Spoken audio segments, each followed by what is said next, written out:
Now हम start करेंगे chapter number 4 as we say above in the first lecture. Chapter number 4 named e commerce, introduction to e commerce. तो e commerce के बारे में हम सब फैमिलियर है। What is e commerce? E commerce जो इस वक्त उसका कितना इम्पोर्टेंस है मार्केट में, बिजनेस में उसका कितना इम्पोर्टेंस है, वो हम सबको पता है। जैसे जैसे इंटरनेट का यूज़ बढ़ता गया, मोबाइल का यूज़ बढ़ता गया, कंप्यूटर और लैपटॉप्स जो है वो उसकी फ्रीक्वेंसी जो है वो बढ़ती गई, वैसे ये इंडस्ट्रीज़ जो है वो अवेलेबल हुई है हमारे सामने। और हम ट्रेडिशनली देखें, यानी कि 10-15 साल पीछे जाके हम देखें तो हमारे बिजनेस की जो पॉलिसी थी, बिजनेस की जो मेथड थी, वो क्या थी और अब क्या है। टेक्नोलॉजी के युग में बिजनेस की पॉलिसी क्या होनी चाहिए और कितना स्पीडी अब ये एनवायरनमेंट हो गया है बिजनेस का, तो वो थैंक्स टू ई कॉमर्स। तो ई कॉमर्स जो है वो by the medium of internet, internet के माध्यम से हम बिजनेस को कंडक्ट करते हैं, उसको हम ई कॉमर्स बोलते हैं। आपके टेक्स्ट बुक में सेकंड पैराग्राफ में लास्ट लाइन में उसकी छोटी सी डेफिनेशन दी गई है। तो ई कॉमर्स के बारे में हम इंट्रोडक्शन देखें, फर्स्ट इंट्रोडक्शन ई कॉमर्स के बारे में देखें तो ई कॉमर्स क्या है, व्हाट इज ई कॉमर्स। तो ई कॉमर्स जो है वो इलेक्ट्रॉनिकली बिजनेस कंडक्ट करने की बात उसमें हो रही है। तो वो कैसे, how to create conduct of electronic business. वो इलेक्ट्रॉनिक बिजनेस क्या है? तो इलेक्ट्रॉनिक बिजनेस यानी कि ऐसा बिजनेस कि जो हम मैन्युअली करते थे। मैंने अभी कहा 15 साल पहले हम अगर देखें पीछे झांक के, तो 15 साल पहले ऐसी सिचुएशन थी, अगर मुझे कोई बस टिकट या ट्रेन टिकट बुक करवाना हो तो मुझे उस स्टेशन पे जाना पड़ता था। वो जाने के लिए जितना भी डिस्टेंस है वो मुझे पास करना पड़ता था। 2 किलोमीटर है, 3 किलोमीटर है, या फिर 10 किलोमीटर भी हो सकता था। जितनी घर की दूरी जो स्टेशन से है वो मुझे बाय व्हीकल या फिर बाय वॉकिंग, अगर ऑप्शन नहीं है तो व्हीकल, मुझे जाना पड़ता था। और फिर after the reaching this destination, वहाँ पहुँच के मुझे वेटिंग पे रुकना पड़ता था। कितनी लंबी लाइन, कितनी भीड़ जो है वो सब पास करके फिर अगर वो बंद ना हो जाए, उसके समय पे ही हमें चलना पड़ता था। बंद ना हो जाए तो मैं कुछ वो टिकट जो है वो रिजर्वेशन करवा सकता था। दूसरी बार हम देखें, दूसरा एग्जांपल हम देखें कि अगर मोबाइल रिचार्ज हमें करवाना था, हमारा कोई कार्ड जो है उसमें बैलेंस अगर हमें वो फिल करवाना था तो हमको जाना पड़ता था वो शॉप पे जहाँ पे मोबाइल की बैलेंस जो है वो उसकी सर्विस हमें प्रोवाइड करते हो। या उसके अलावा कोई एग्जाम्पल देखें, कोई भी चीज़ हमें खरीदने की थी, we want to purchase any things, तो हमें वो उस शॉप, उस जगह पे जाना पड़ता था और जितनी चॉइस है उतने में से ही हमको वो चीज़ चुन के हमें परचेस करनी पड़ती थी। हमको ज़्यादा चॉइस नहीं मिलती थी। काफ़ी दिक्कत वो तालुका लेवल जो है वो छोटे छोटे सिटी है, छोटे छोटे टाउन है, वहाँ पे ऐसी दिक्कत होती थी, जो चाहिए वो इजीली नहीं मिल पाता था। तो ये सब सॉल्यूशन जो है वो ई कॉमर्स ने हमें दिया है। अब हम सब जानते हैं कि हमको अब टिकट बुकिंग करना हो, चाहे कोई भी टिकट हो, या फिर ट्रैवलिंग टिकट बुक हो, सिनेमा टिकट बुक हो, होटल टिकट बुक हो, या फिर कौन सी भी हमें कोई भी ट्रैवल टूर बुकिंग करवानी हो, हमें खुद अब मैन्युअली जाना नहीं पड़ता। जितनी भी दूरी का हो या नज़दीक हो, हमें वो हमारा पेट्रोल जो है वो वेस्ट नहीं करना पड़ता। इसलिए एनवायरनमेंट को भी शुद्धि मिलती है। इतना पेट्रोल जब बचता है हमारा भी फायदा होता है, एनवायरनमेंट का भी फायदा होता है। तो हमें वहाँ जाना नहीं पड़ता, जाके लाइन में खड़े रहना नहीं पड़ता इजीली। अभी हमने सोचा कि मुझे कल यहाँ से एक्स सिटी से वाई सिटी में जाना है, तो अभी हम अपना फ़ोन या फिर हमारा जो भी इंटरनेट से जुड़े डिवाइस है, कंप्यूटर, लैपटॉप, उस पर हम बैठ के वो हम इंस्टेंटली मिनटों में या तो सेकंडों में हम जो रिजर्वेशन टिकट का काम कर सकते हैं। हमें अब नई लाइन में खड़े रहना है, नहीं हमें वेटिंग करना है और नहीं उसके टाइम के हिसाब से हमें चलना है। हमको जब भी मन हमारा करा, जब भी डिसाइड हुआ कि यहाँ पे ट्रैवलिंग करना है, तो हम खुद टिकट बुक जो है वो अपने घरों में मिनटों में कर सकते हैं। उसके बाद कोई भी चीज़ अगर हमको खरीदनी है, फॉर एग्जांपल हमें मोबाइल फ़ोन खरीदना है, तो मोबाइल फ़ोन जो हमारा छोटा सा गांव है, अगर हम छोटे से गांव में रह रहे हैं तो कोई ऐसी शॉप नहीं कि जिस शॉप में हमें जो चाहिए वो फ़ोन मिले, तो अब उसकी ज़रूरत नहीं है। हम घर बैठे बैठे हमारे पास इंटरनेट माध्यम है और उससे जुड़े डिवाइसेस है, तो हम वो शॉपिंग की जो वेबसाइट है, ई कॉमर्स शॉपिंग की वेबसाइट है, तो उसमें हम देख सकते हैं जितने भी मॉडल है, मोबाइल फ़ोन्स के जितने भी मॉडल है वो हम व्यू कर सकते हैं, उसकी प्राइस देख सकते हैं, उसके फीचर्स जो है वो हम कंपेयर कर सकते हैं, और फिर हम जितने भी चॉइस, हमारी चॉइस है उससे ज़्यादा चॉइस हमें मिलती है, तो इजीली हम वो सिलेक्ट करके ऑर्डर कर सकते हैं। और डिलीवरी भी इतनी स्पीडी हो गई है इस वक्त के वो जो हमें टारगेट देते हैं कि ये 5 दिनों में या 6 दिनों में आपका ये ऑर्डर किया गया हुआ जो कोई भी लगेज है वो आपके पास पहुंच जाएगा, उससे एक दिन जल्दी पहुंच जाता है। 80% जो है वो जल्दी पहुंच जाता है, लेकिन फिर भी वो लेट नहीं होता, ज़्यादा से ज़्यादा 1-2 दिन, कभी कभी वो 10% में ऐसा होता है, लेकिन 90% जो है उसकी सर्विस बहुत अच्छी हो गई है, हमें घर बैठे हमारी चीज़ जो है वो मिल जाती है। तो ऐसा ई कॉमर्स का इम्पोर्टेंस जो है वो अभी इतना बढ़ गया है और आगे भी बढ़ने वाला है, क्योंकि इंटरनेट जो है वो अब वर्ल्ड वाइड काफ़ी ज़्यादा यूज़ हो रहा है और उसका फ़ायदा भी हमें मिल रहा है। तो ये इंट्रोडक्शन के अलावा हम अब देखें एप्लीकेशंस ऑफ ई कॉमर्स। तो applications of e commerce, applications का what is the meaning of application? First of all we have to learn about the word of applications. There are various meaning of application word in English. वो अर्जी जो है, आपने word सुना होगा अर्जी। अगर आप कोई लैंग्वेज में एप्लीकेशन वर्ड यूज करते हो तो उसका मीनिंग होता है अर्जी, रिक्वेस्ट।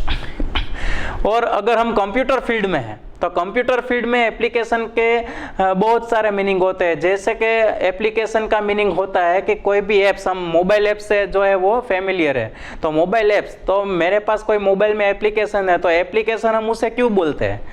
ये व्हाट्सएप जो है वो भी एक एप्लीकेशन है, फेसबुक जो है वो भी एक एप्लीकेशन हमारे मोबाइल में, तो एप्लीकेशन क्यों बोलते हैं? तो एप्लीकेशन ही वर्ड क्यों चुना गया? तो एप्लीकेशन का मतलब जो है कंप्यूटर फील्ड में होता है कि हम इसके पास से जो सर्विसेज गेट करते हैं उसको हम एप्लीकेशन बोलते हैं। हम ई कॉमर्स से कौन कौन सी सर्विस हम गेट करते हैं, यानी कि हम कौन कौन सी सर्विस का यूज करते हैं, हमें क्या क्या बेनिफिट उनमें से मिल रहा है, कौन कौन सी सर्विस हमें मिल रही है, तो उसको हम एप्लीकेशन बोलते हैं।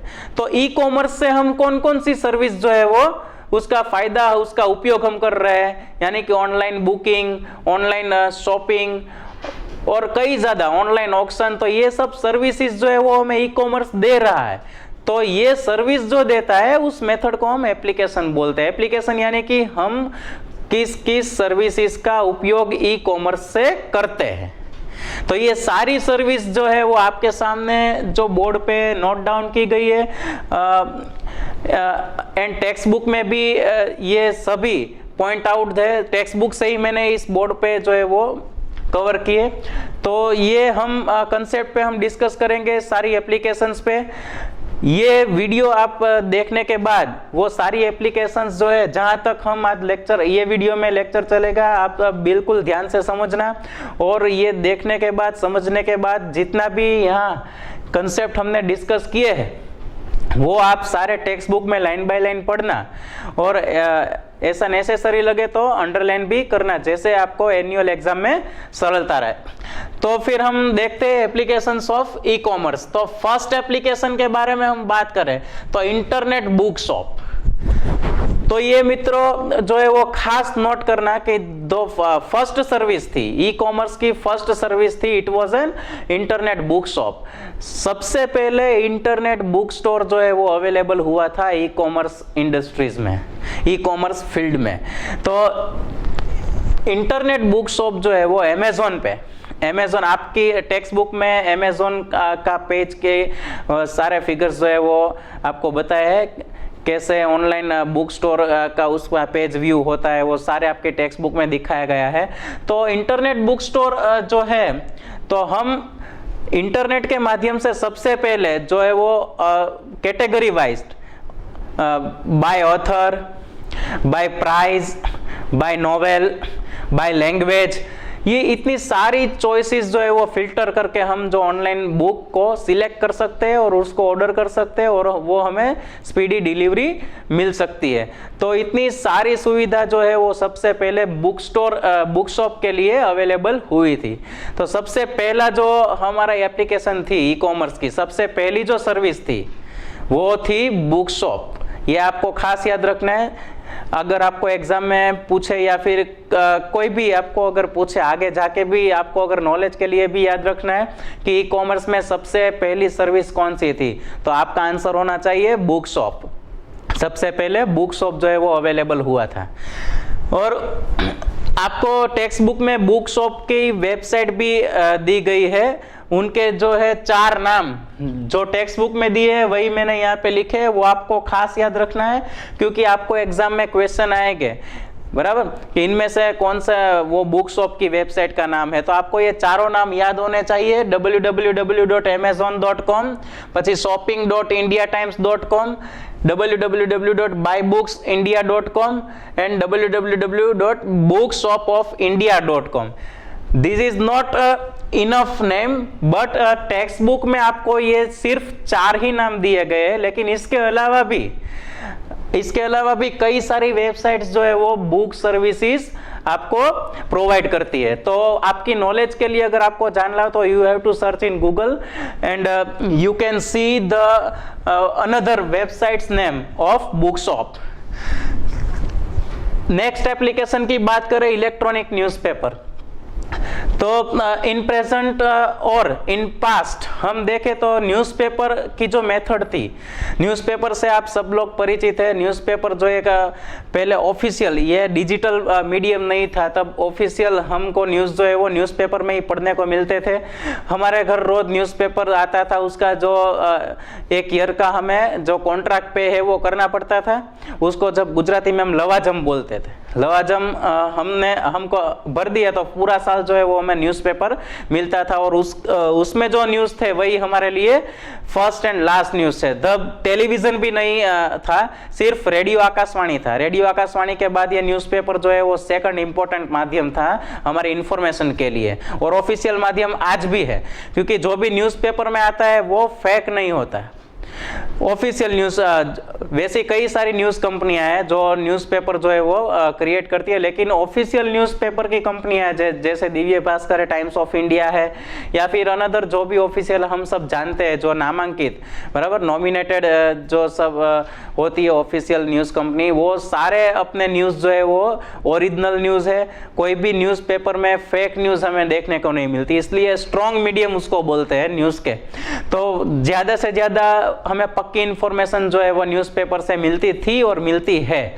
तो अब जो न्यूज़पेपर जो है वो मैन्युअली हम पढ़ते थे अब तक, मैन्युअली यानी कि वो पेपर जो वगैरह है वो हमारे घर में आते थे, फिर हमको न्यूज़पेपर जो है ट्रैवलिंग करना था तो हमें वो ले जाना पड़ता था। तो अभी किसी दिन नहीं आया वो न्यूज़पेपर तो वो हम जो है वो इंफॉर्मेशन से वंचित रह जाते थे। लेकिन अब ई पेपर का कंसेप्ट हमारे सामने है। ई कॉमर्स में ई पेपर, इलेक्ट्रॉनिक न्यूज़पेपर, अब हमें कोई पेपर की जरूरत नहीं, अब हमें कोई ईयरली कॉन्ट्रैक्ट पे करने की जरूरत नहीं।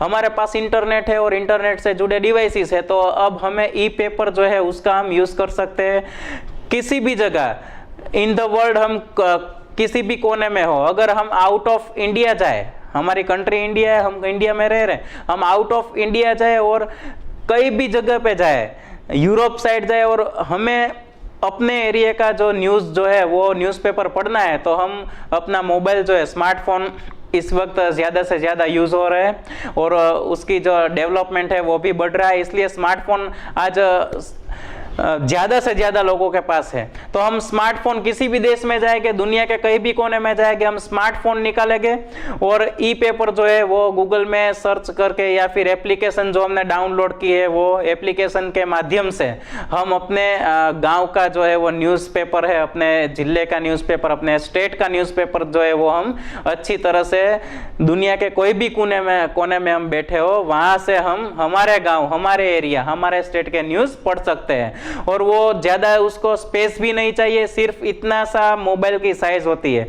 तो उसी साइज में हम न्यूज़पेपर जो है वो पढ़ सकते हैं। ऐसे हमें वो पेपर लंबा करके वो ज्यादा से ज्यादा स्पेस चाहिए और वो पेपर का जो भी डिफिकल्टी होती थी पढ़ने में, अब ये फोन में इजीली हम पढ़ सकते हैं, या फिर लैपटॉप हो तो लैपटॉप में हम इजीली ये पढ़ सकते हैं। तो किसी भी जितनी भी न्यूज़ कंपनी है वो सब न्यूज़ कंपनी ने अपनी अपनी वो मोबाइल ऐप्स भी जो है वो क्रिएट की है अपने न्यूज़ के लिए, तो सभी का हम यूज़ कर सकते हैं। ई पेपर एप्लीकेशन, ई दिव्य भास्कर, गुजरात समाचार, संदेश, ये सब ने जो है वो एप्लीकेशन जो है वो क्रिएट की है, तो हम अच्छी तरह से उसका यूज़ कर सकते हैं। तो इलेक्ट्रॉनिक पेपर से हमें फायदा ये रहता है कि अब हमें कोई पैसे खर्च नहीं करने पड़ते, एक्स्ट्रा कोई पेपर का जो है वो वेस्टेज नहीं होता। हम जहां भी जाते हैं न्यूज़पेपर हमारे साथ ही होता है, soft as a soft method में न्यूज़पेपर हमारे साथ होता है, जब चाहो तब पढ़ सकते हो, जिस एरिया के न्यूज़ हमको चाहिए हम पढ़ सकते हैं। अब हमें लाइब्रेरी में कोई जाने की ज़रूरत नहीं है। जैसे लाइब्रेरी का शौक है, अच्छी बात है, मैं ये नहीं कह रहा हूँ लाइब्रेरी में नहीं जाना चाहिए, लाइब्रेरी का तो सबसे ज़्यादा से ज़्यादा यूज़ करना चाहिए।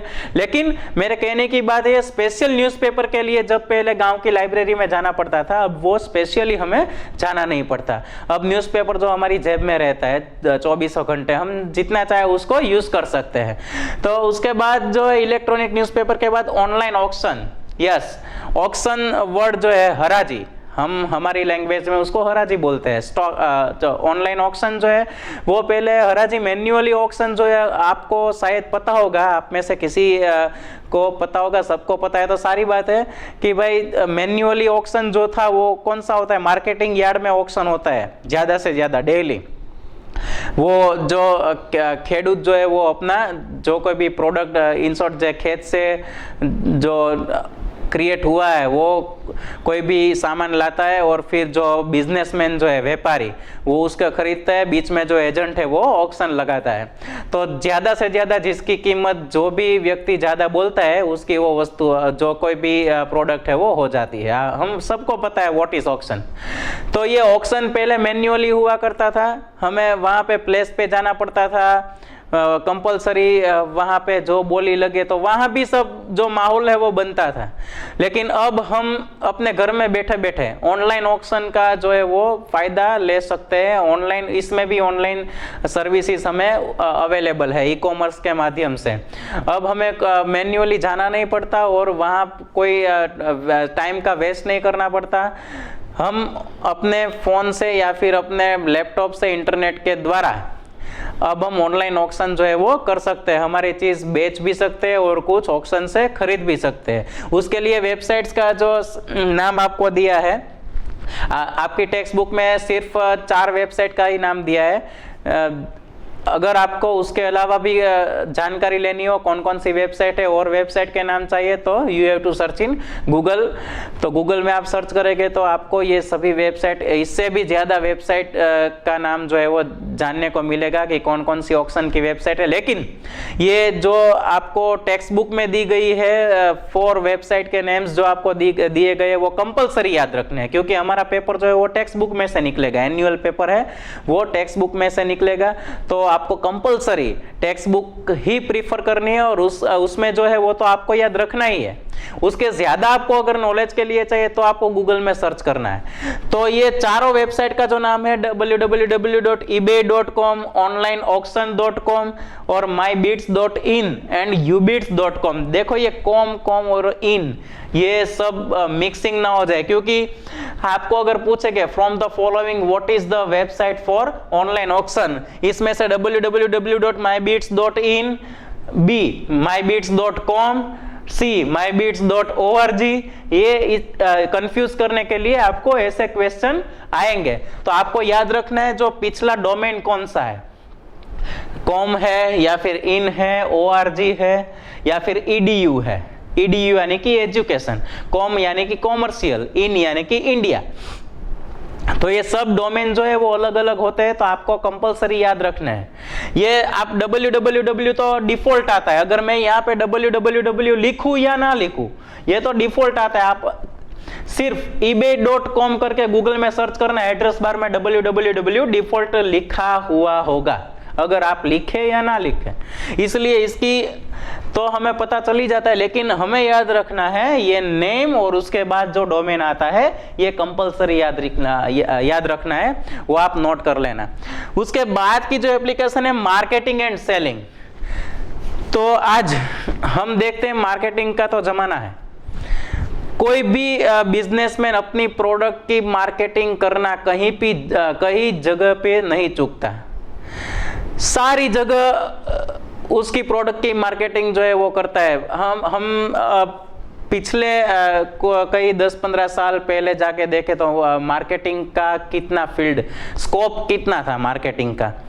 तो स्कोप जो एक था तो वो बीच रास्ते में बड़ी जो सर्कल होता है बीच रास्ते में, वहां पे बड़े बड़े बैनर, वो कोई बिजनेसमैन कोई कंपनी अपनी प्रोडक्ट के बैनर जो है वो लगवाती थी, या फिर गवर्नमेंट स्कूल है उसकी दीवार जो ज्यादा से ज्यादा एडवर्टाइजमेंट के लिए ही काम आती थी। और उसके बाद हम बात करें तो न्यूज़पेपर के अंदर वो पैम्पलेट छपवा के सारे घरों में पहुंचा दिया जा सकता था। ये सब ट्रेडिशनल मेथड थी, आज भी वो अवेलेबल है, नहीं है ऐसी बात नहीं है, आज भी वो अवेलेबल है, आज भी ऐसा ही हो रहा है। बैनर्स हम देख रहे हैं, अब तो बैनर्स तो वो मैन्युअली नहीं, डिजिटलाइज बैनर, सारी बड़ी बड़ी बिल्डिंग जो है उसमें डिजिटल जो स्क्रीन रखी जाती है उसमें एडवर्टाइजमेंट होती है। तो ये सब मार्केटिंग की मेथड है, मार्केटिंग के स्कोप है। तो हम जो उसके मार्केटिंग ई कॉमर्स के माध्यम से इन द करंट टाइम हम अगर मार्केटिंग के स्कोप को देखें तो थोड़ा आगे बढ़ा है। हमने जितने स्कोप के बारे में बात की, बैनर्स है या फिर वो पैम्पलेट है न्यूज़पेपर के अंदर, उसके अलावा आज हमें कितने स्कोप जो है वो सारे डिजिटलाइज मिल रहे हैं। जैसे कि फेसबुक यानी कि कोई भी सोशल मीडिया हो तो उसमें भी हम मार्केटिंग कर सकते हैं, हमारी प्रोडक्ट का छोटा छोटा वीडियो जो है वो हम बना के शेयर कर सकते हैं। व्हाट्सएप में भी हम हमारे कॉन्टैक्ट्स में शेयर कर सकते हैं, इंस्टाग्राम में भी हम हमारी प्रोडक्ट जो है वो व्यू कर सकते हैं, या फिर यूट्यूब जो है, यूट्यूब में कोई ऐसा वीडियो है जो सब देखते हैं, ऐसे यूट्यूबर्स है जिसके वीडियो सब लोग देखते हैं, हायर ट्रेंड पे हो, उस यूट्यूबर के वीडियो जो आते हो तो उसके बीच में 10 सेकंड या 15 सेकंड की जो स्पेस निकाल के हम अपनी मार्केटिंग जो है वो कोई भी कंपनी आज करती है। हमें पता है कि स्किप एड का ऑप्शन आता है, जब यूट्यूब में आप कोई सॉन्ग सुन रहे हो, कोई वीडियो देख रहे हो तो बीच में से अचानक एड आने लगती है, और स्किप एड, कई में तो स्किप एड भी नहीं आता, तो वो उसने ज्यादा पैसे दिए हैं अपने मार्केटिंग के लिए, इसलिए स्किप एड का बटन नहीं लगाने के भी चार्ज होते हैं। तो ऐसे मार्केटिंग जो है अब बढ़ता ही जा रहा है। हमें ट्रेडिशनल जो मार्केटिंग मेथड थी उससे फायदा क्या मिला? बैनर आप ज्यादा से ज्यादा कहाँ लगा सकते हो? अपने सिटी में, अपने जिले में, ज्यादा से ज्यादा अगर आपकी बड़ी कंपनी है तो आपके स्टेट में या आउट ऑफ स्टेट में। इन शॉर्ट पूरे इंडिया में आप एडवर्टाइजमेंट मैन्युअली कर सकते हो, पूरे इंडिया में आप न्यूज़पेपर के माध्यम से आपका पैम्पलेट पहुंचा सकते हो, लेकिन आउट ऑफ इंडिया, अगर आउट ऑफ इंडिया में भी आप ये कर सकते हो तो कितने देशों में? लेकिन by the internet, using of internet we can spread और मार्केटिंग होल द वर्ल्ड। हम जो है वो अपनी प्रोडक्ट का मार्केटिंग वर्ल्ड वाइड, वर्ल्ड के सब कोने में हम डिजिटलाइज्ड मेथड से हम हमारी प्रोडक्ट की मार्केटिंग कर सकते हैं। फेसबुक जो है उसकी मर्यादा नहीं, वो भी वर्ल्ड वाइड लोग यूज कर रहे हैं, कोई भी सोशल मीडिया। और उसके सोशल मीडिया के उपरांत वेबसाइट्स जो है वो अपनी कंपनी जो है वो बड़ी कंपनी है, वो अपनी वेबसाइट्स जो है वो बनवाती है, तो वेबसाइट्स के माध्यम से जो है वो अपनी प्रोडक्ट की पूरी जानकारी वर्ल्ड वाइड जो है वो लोगों को देखने को मिलती है। वर्ल्ड के कोई भी कोने में अगर ये वेबसाइट का नाम गूगल पे सर्च करो तो उसके बारे में हम जान सकते हैं। तो वर्ल्ड वाइड जो है वो डिजिटलाइज्ड मार्केटिंग हो सकता है, ये सबसे बड़ा फायदा हमें आज मिला है। तो मार्केटिंग के बाद सेलिंग, सेलिंग यानी कि ऑनलाइन शॉपिंग, ऑनलाइन परचेसिंग। तो हम सब जानते हैं आज ज़्यादा से ज़्यादा लोग, खास करके जो बिग सिटी में रहते हैं, अब तो छोटे टाउन में भी लोग इतना डेवलपमेंट हो गया है टेक्नोलॉजी का कि अब लोग ऑनलाइन शॉपिंग करते हैं। तो ऑनलाइन शॉपिंग में फ़ायदा क्या होता है कि हमें चॉइस मिलती है। अगर हम मोबाइल कुछ दुकान में खरीदने जाए, शॉप में हम मोबाइल खरीदने जाए, तो शॉप में जितने ही मोबाइल है उनमें से ही हमको चॉइस करना है। लेकिन ऑनलाइन शॉपिंग हम करते हैं, अमेज़ॉन, फ्लिपकार्ट या फिर कई सारी कॉमर्शियल साइट्स है, वहाँ पे हम शॉपिंग करते हैं, तो हमें हमारी चॉइस से भी ज़्यादा चॉइस जो है वो अवेलेबल होती है, जैसे मैंने पहले आपको इंट्रोडक्शन में बताया था। तो इन सारी चॉइस में जो है हम फिल्टर कर सकते हैं, हम कंपेरिजन कर सकते हैं फीचर का। तो ये सब जो बेनिफिट जो है वो हमको मिलता है। तो ये बेनिफिट जो है वो हमारा टाइम बचाता है। कुछ ऑफर जो हमें मिलती है तो हमें इकोनॉमिकली भी फायदा होता है। चॉइस मिलती है तो हमें जैसी कोई भी वस्तु चाहिए, जैसी प्रोडक्ट चाहिए उससे ज़्यादा अच्छी मिलती है, और हमें जाना नहीं पड़ता है, हमारा पेट्रोल बचता है, और एनवायरनमेंट को भी थोड़ी अच्छी शुद्धि मिलती है। ये सब बेनिफिट जो है, हाँ, एक उससे भी ज़्यादा फायदा क्या हो सकता है सेलिंग का, हमें अब कोई शॉप के लिए कोई दुकान नहीं खरीदनी, कोई शॉप हमें किराए पे भी नहीं लेनी, और हमें कोई खरीदने कोई इन्वेस्टमेंट करने की भी ज़रूरत नहीं है। हम अपने घर बैठे हमारी प्रोडक्ट जो है वो बनाकर ऑनलाइन डायरेक्टली हम बेच सकते हैं।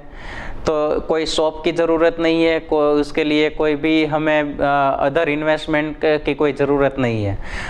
और टाइम लिमिट, हाँ, टाइम लिमिट, अगर हम मैन्युअली शॉपिंग करते हैं किसी मॉल के दुकान में जाके, तो वहाँ पे रात को 10 बजे बंद हो जाता है, तो 10 बजे के बाद हम नहीं जा सकते। लेकिन यहाँ पे ऑनलाइन सेलिंग जो है, ऑनलाइन परचेसिंग है, हम फुल टाइम जो है, हमें जब हमारा मन करा तब हम ऑनलाइन शॉपिंग कर सकते हैं, ऑनलाइन हमारी जो प्रोडक्ट है वो बेच सकते हैं। यहाँ पे कोई टाइम लिमिट नहीं है। तो ये एक बेनिफिट है। उसके बाद आपको जो है वो टेक्स्ट बुक में 4 कॉमर्शियल वेबसाइट्स के नाम जो है वो दिए गए हैं, जहाँ से आप मार्केटिंग और सेलिंग कर सको। ये 4 के अलावा भी कई सारे हैं, लेकिन ये 4 आपको कंपलसरी याद रखने हैं, क्योंकि ये टेक्स्ट बुक में आपको दिए गए हैं।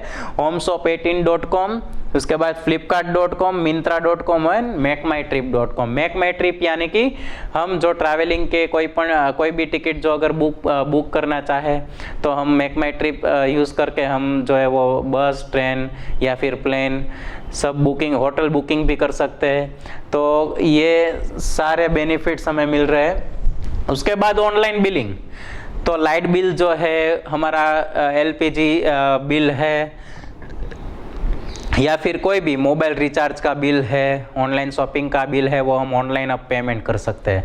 हमें कोई लाइट बिल जब हम पहले पे करते थे, हमको वहाँ जाना पड़ता था, लाइन में खड़ा रहना पड़ता था, और टाइम लिमिट्स में वो हमें जो है वो सर्विस जो है वो पूरी करनी पड़ती थी। लेकिन अब हमारे पास जो है वो इंटरनेट है, उससे जुड़े डिवाइसेस है, तो उसके माध्यम से हम जो है ऑनलाइन बिलिंग जो है वो कर सकते हैं। हमारा इलेक्ट्रिसिटी बिल भर सकते हैं, और LPG बिल, जितने भी बिल है वो हम ऑनलाइन, इसकी कई सारी ऐप्स है, वो बैंकिंग की एप्लीकेशन है, तो वो भी हमें ये बिलिंग के लिए प्रोवाइड करती है। यानी कि फ्री चार्ज नाम की एप्लीकेशन है, वो मोबाइल रिचार्ज, बिल पे, या फिर कोई भी बैंक हो तो उसकी नेट बैंकिंग की जो वेबसाइट है वो भी हमें इलेक्ट्रिक बिल जो है वो भरने की सुविधा है जो इसमें देती है। और सभी इलेक्ट्रिक बिल की ऑफिशियल वेबसाइट भी होती है, जिसमें हम जाके पेमेंट कर सकते हैं ऑनलाइन। तो ये ऑनलाइन बिलिंग जो है वो भी हमें बेनिफिट मिल रहा है कि हमें बिल भरने जाना नहीं पड़ता है, ऑनलाइन घर बैठे हम बिल पे कर सकते हैं, हमारा समय जो, हमारा टाइम जो है वो वेस्ट नहीं होता। उसके बाद हम बात करें इंफॉर्मेशन सर्विसेज, तो ये टेक्नोलॉजी, इंफॉर्मेशन टेक्नोलॉजी, ये टेक्नोलॉजी का डेवलपमेंट ही इंफॉर्मेशन गेट करने के लिए, ज़्यादा से ज़्यादा इंफॉर्मेशन से हम अलर्ट रहे, हमको इंफॉर्मेशन ज़्यादा से ज़्यादा मिले, इसीलिए ये टेक्नोलॉजी का डेवलपमेंट हुआ है, और पूरी इंडस्ट्रीज, IT इंडस्ट्रीज जो है वो अवेलेबल हुई है। तो इंफॉर्मेशन सर्विसेज में बात करें तो कौन कौन सी इंफॉर्मेशन जो है वो, स्पोर्ट्स, कोई भी फील्ड ऐसा नहीं बचा हो कि जिसकी इंफॉर्मेशन हमें आज हमारे इंटरनेट के माध्यम से नहीं मिलती हो। सारे फील्ड, स्पोर्ट्स है, न्यूज़पेपर है, सोशल मीडिया है, या फिर कोई भी इससे ज़्यादा जितनी भी इंफॉर्मेशन, गवर्नमेंट की जो भी इंफॉर्मेशन है, जो भी अलर्ट्स है, वो हमें इंस्टेंट जो है वो आज मिलती है। स्पोर्ट्स के स्कोर भी हम इंस्टेंट देख सकते हैं, लाइव स्पोर्ट्स देख सकते हैं। तो ये सब इंफॉर्मेशन सर्विसेज जो है वो आज अवेलेबल हमारे पास हुई। और supportive services, yes, supportive services यानी कि आपको मैं एक एग्जांपल देता हूँ, ग्राहक सुरक्षा अभियान। तो गवर्नमेंट ने ऐसी सपोर्टिव सर्विसेज जो है वो, गवर्नमेंट नहीं, कोई भी कंपनी भी अपनी सपोर्टिव सर्विसेज जो है वो हमें प्रोवाइड करती है, प्राइवेट कंपनी भी प्रोवाइड करती है। यानी कि देखो HDFC बैंक है, तो HDFC बैंक प्राइवेट सेक्टर है, तो प्राइवेट सेक्टर जो है वो हमें सपोर्टिव सर्विस में क्या प्रोवाइड करती है, नेट बैंकिंग।